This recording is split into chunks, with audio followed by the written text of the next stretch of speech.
Assalamualaikum warahmatullahi wabarakatuh.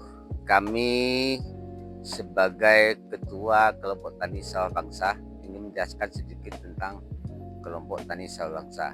Kelompok Tani Sawah Bangsa berdiri 2014. Lalu tahun 2000 masih pertanian kimia itu atau konvensional. 2018 kita masuk ke pertanian organik. 2020 kita dapat sertifikasi organik pertama kali. Saat ini sudah perpanjangan yang kedua, sertifikasi yang kedua, karena ada perpanjangannya 3 tahun sekali perpanjang. Selanjutnya, kenapa kita masuk ke organik? Karena di organik itulah ada nilai tambah setiap rantai pertanian yang kita jalani. Kalau pertanian organik itu kan kita bisa mandiri dari praproduksi, produksi, dan pasca produksi. Tiap step itu, setiap langkah itu kita punya nilai tambah, walaupun lahan pertanian yang kita kerjakan sama.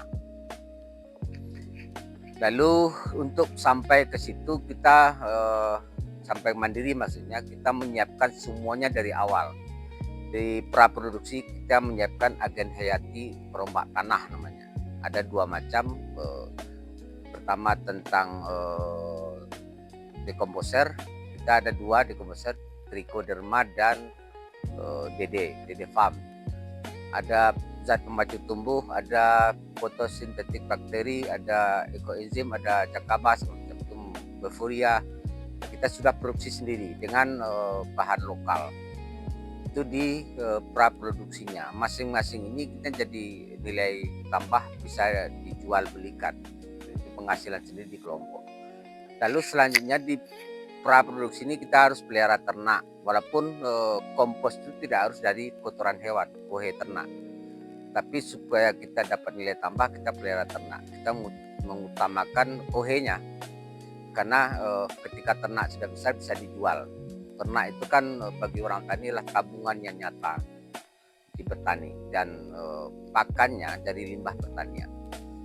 Itu di input produksi, di praproduksi. Nah, di produksinya kita menghemat minimal biaya pupuk, biaya penanganan hama dan penyakit. Nah, ini nilai tambah di pertanian organik. Selanjutnya di pasca produksi, nilai jualnya lebih mahal, beratnya lebih bagus dari pertanian kimia. Nah, nilai-nilai tambah inilah yang membuat Kelompok Tani Sawah Bangsa sadar betul masuk ke organik. Karena bagaimanapun lahan kita itu makin lama makin sempit. Pertama, kedua, pangan ini jadi sudah produk politik kan, harganya tidak bisa bebas ditentukan. Akhirnya kita masuk ke organik itu karena produk organik itu tidak ditentukan oleh pemerintah, kita bebas dalam menentukan. Jadi dari produksi tadi kita sudah macam-macam kan, ada mikroorganisme lokal, ada produk akhirnya. Kita dari akhirnya itu sudah berasnya sudah packing sendiri, pasar sendiri. Itu kira-kira gambaran singkat tentang apa yang dikerjakan Sawah Bangsa. Pertanian organik itu kita perlu kompos. Nah, kompos itu secara per definisi adalah pelapukan bahan-bahan organik. Nah, apa yang bisa lapuk itu hasil pelapukan itu namanya kompos. Bisa secara alami dibiarkan dia lapuk, itulah pelapukan itu namanya kompos. Bisa juga pakai teknologi, kita memakai mikroorganisme lokal. Nah, di Sawah Bangsa kompos yang dipakai kita anjurkan, kita usahakan kotoran hewan supaya kita punya nilai tambah yang lain dari ternak. Nah, proses pembikinan kompos kita di sini dari kotoran hewan.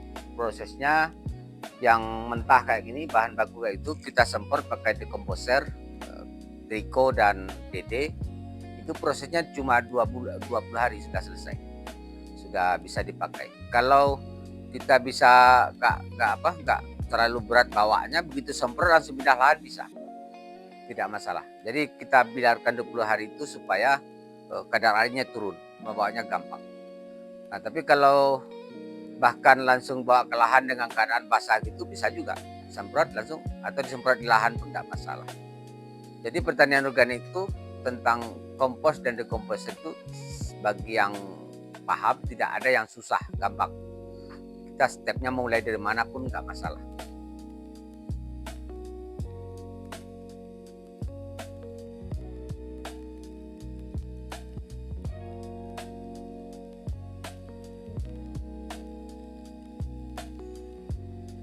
Pertanian organik itu secara proses sama saja dengan pertanian kimia prosesnya. Cuma pertanian organik itu kuncinya di lahan itu tidak boleh memakai bahan kimia sintetis, baik dari pupuk apalagi dari racun, segala macam racun, racun serangga, racun untuk gulma tidak boleh dipakai sama sekali. Lalu proses yang membedakan karena tidak pakai racun itu unsur pupuknya kita istilahnya bukan pupuk, menyuburkan tanah. Kita menyuburkan tanah pakai kompos. Nah, kompos itu kita di sini memakai kompos dari kotoran hewan. Biasanya penaburan kompos kita itu di awal sebelum tanam itu ditabur. Nah, tabur rata walaupun tidak akan rata sama sekali. Tapi keuntungan organik itu dia bisa rata sendiri karena dia makhluk hidup. Tapi kalau kimia tidak kesentuh, dia tetap tidak kena pupuk. Nah, organik itu dia akan merata sendiri karena kita memakai mikroorganisme tadi. Nah, lalu selanjutnya setelah penyebaran pupuk tadi, kita komunikasi namanya dengan tanaman kita. Lihat perlu tambahan nggak pupuk itu. Nah, kalau perlu tambahan, kita lihat di lapangan dia kurang bagus perkembangannya, berarti kurang pupuk umpamanya, kurang subur, kita pakai pupuk organik cair lagi. Nah, semprot biasanya. Tapi pengalaman kita di lapangan di sini jarang-jarang kita melakukan penambahan pupuk di tengah-tengah gitu. Biasanya di awalnya sudah cukup karena kita sudah lama melakukan organik, tanahnya sudah balik lagi ke alami. Kita sudah dari 2015 yang melakukan ini, jadi tanahnya sudah pure alami. Selanjutnya kalau proses-proses yang lain itu sama saja dengan pertanian kimia, biar bersiangnya, biar panennya sama. Cuma penanganan hama dan penyakit kita khusus juga. Kuncinya tadi juga tidak boleh menggunakan unsur kimia sintetis. Kita melakukan dengan perangkap punya. Kalau terpaksa pakai racun alami. Kita punya juga namanya racun alami.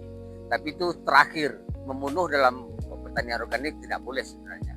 Cuma kalau terpaksa itu pakai alami juga. Kuncinya tidak boleh menggunakan kimia sintetis. Sebenarnya itu langkah-langkah di pertanian organik.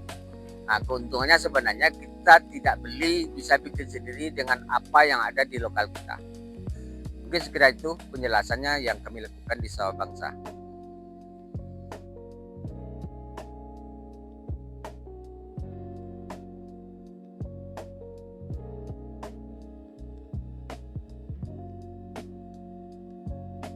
Bagi kita petani tanaman pangan khususnya, itu pilihannya yang paling rasional tetap ke pertanian organik karena kita bisa punya nilai tambah yang luar biasa dari setiap rantai proses yang kita lalui, dan kita bertumbuh kepada barang-barang lokal yang ada sekitar kita. Jadi kita tidak bergantung ke industri input pertanian, tidak beli gitu. Selanjutnya perlu diketahui produk pertanian organik itulah produk sehat, produk halal dan thayyibah. Jadi kalau dipikirkan jangka panjang, pertanian kimia itu menyebabkan ada residu kimia di pakan kita. Akhirnya setelah umur tertentu orang akan muncul penyakit macam-macam. Nah, kalau di pertanian organik itu tidak ada residu kimia sama sekali, enak gitu. Jadi kalau himbauannya begini, petani itu minimal untuk makan keluarga kita, mulailah berorganik untuk makan keluarga kita aja. Jadi kasihkanlah makan keluarga itu produk yang halal dan thayyiban. Kalau belum bisa ke seluruhnya, ya minimal untuk keluarganya. Dan itu tidak susah. Apa yang ada sekitar, pakai jerami pun bisa, pakai apapun bisa. Nah, tinggal sedikit sentuhan ilmu, sudah tidak ada masalah lagi sebenarnya. Mungkin itu himbauannya, mulailah kita sadar tentang ekonomi pertanian kita untuk meningkatkan pendapatan keluarga kita. Lalu apa yang kita berikan ke keluarga kita itu tidak ada pilihan sebenarnya, untuk mencapai semua itu harus pertanian organik. Dengan memulai sedikit pasti bisa. Assalamualaikum warahmatullahi wabarakatuh. Nama ambo Adrianus Rasid Galas dan Mengkuto. Umur 73 tahun. Pekerjaan petani dan pekebun dan mantan wartawan dari haluan, dari KPK, dari FISUP itu dulu. Jadi pengalaman memakan bari organik itu rasanya lama, dimakan senjo sama lado lama jo, tak perlu sambal santiang-santiang. Itu pengalaman. Dan wak pernah dulu mencoba menanam padi organik dengan pupuknya berupa tai kabaurang, bawa bersera angkalam sawah. Sudah itu jarami di babat, sudah masuk pupuk bagi olah je mesin, lalu ditanam tanpa dipupuk. Alhamdulillah hasilnya, dan biasa paling tinggi 7 karuang padi. Setelah jo pupuk alami itu hasilnya 3 balai karuang tambah setengah balai. Itu jenis padinya tu bujang marantau.